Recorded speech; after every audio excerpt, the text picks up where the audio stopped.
Hi guys, welcome back to the channel. It's the Cooking Nurse, and in today's video we are going to be baking. I'm going to be showing you how I bake a chocolate cake at home, and I hope this video helps a beginner, someone who has a sweet tooth and would want to try something at home. So this is your video.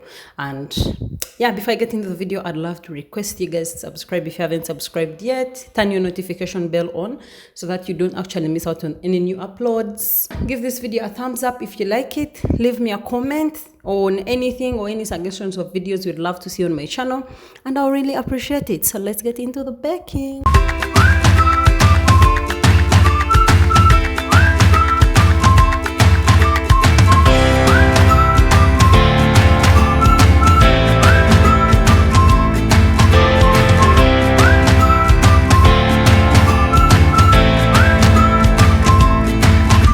So what I have here is baking flour. It's important that you have your things lined out so that you don't actually miss out on any. So I have this baking flour, it's non-raising, so I'm going to be using baking powder and baking soda, and those two are not the same.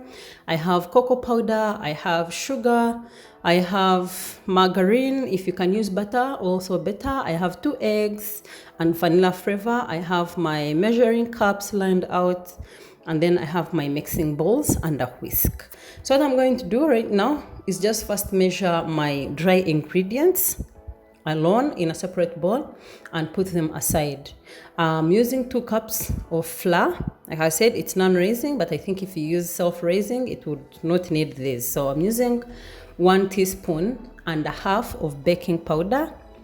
I'll leave written this recipe in the description box, so make sure you check it out so that you don't actually mismeasure anything. So now the baking soda, I'll be using 1 teaspoon. So the other one is 1.5. This one is 1. And they are not the same. So don't be tempted to use one thinking it works like the other. So I'm using also 1/4 cup of cocoa powder, and that's it.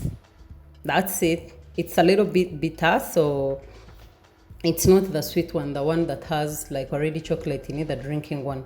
But I think it also works, but I used the like original cocoa powder. So I mix this aside. It's better if you also sieve it before you add in, so that you eliminate any possibilities of having lumps. And the good thing about measuring things in advance is you don't actually miss on anything. You know, sometimes you keep measuring as you go, and then you would forget the baking powder. That's how your cake turns out dense.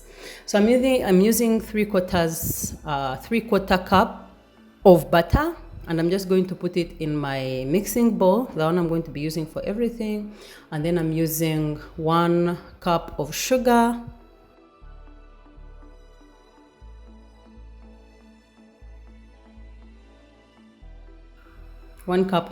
and then I'll be using a teaspoon of vanilla flavor. I'm using the clear one, but you can use the dark one. I think you can even use the direct extract from the vanilla beans, as long as you get the flavor. So I'm going to mix this together and whisk it until it's white and fluffy. So I'm first using this because I don't want to start whisking when things are like separate. So I first mix this together. And the good thing is I'm using room temperature margarine or butter, because it's easier to work with than cold one. Chocolate cakes don't really need a lot of mixing, so that's why I'm using my hands and not a mixer. So anyone who doesn't have a hand mixer or any mixers can use their hand. You can even use a cooking stick to just mix this butter and you're good. So as you see, my butter and sugar mixture is almost pale and white-ish. So I'm just going to whisk a little bit more for like 30 seconds, and then I'll add in my eggs, 1 at a go. So I think I would love to say that this is like one recipe for one normal cake. And if you want to make like huge cake for a lot of people, you just have to double the measurements. If we used 2 cups of flour, you can use 4, or you can actually downsize it and do 1. Adding in my eggs, the reason I first break it aside is because eggs are really funny. You can't see in the inside. So if you break it and it's really bad and you had already broken it into your butter, all that is gone. even when you're going to fry them, all that is gone. So always break them each separately aside so that you don't take risks. So once I've mixed in my first egg, I whisk it until it's all mixed together, and then I'll add in the next one. Do the same thing until I have a whole mixture of this goodness. So as you can see, this whole mixing thing doesn't actually take long. It took me about maybe 8 minutes to reach this stage. So don't see the process and think it's going to like come in so quickly. So once my other mixture is together, I'm just going to go in with my flour mixture, the dry ingredients. I added it in 3 batches. The first batch is this one.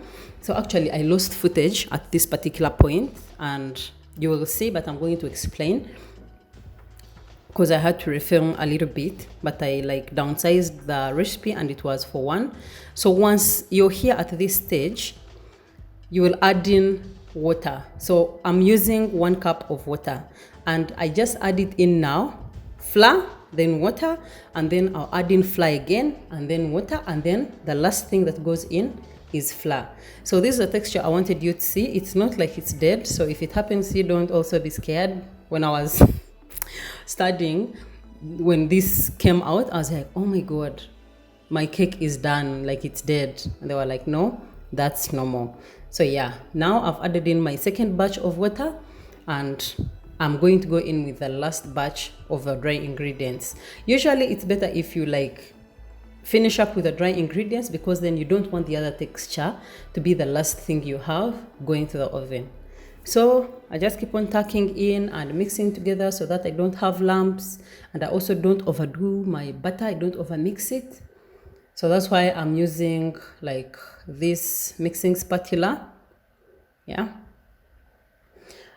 Now the twist is here. Because it's chocolate cake, I want it a little bit more chocolatey and real. So I melted some dark chocolate. It's also sweet, so it added in some bit of sweetness. Yeah, it's dark but sweet. It's like the baking chocolate. So I melted it over steam and now added in a tablespoon. I think this actually like made this whole cake better, because the ones I made before, I didn't really like adding this one, this melted real chocolate. So adding it in made the final product really good. So if you have it at home, because like I bought this one about a year ago, yeah, so I use and then keep, use and then keep. So yeah, if you have it, or you can buy it and just add it in, it will take your chocolate cake to a next level. And I think this is what actually they sell as fudge in some places. So I have my lined pans. I'm going to be making loaves, but you can use any pan really.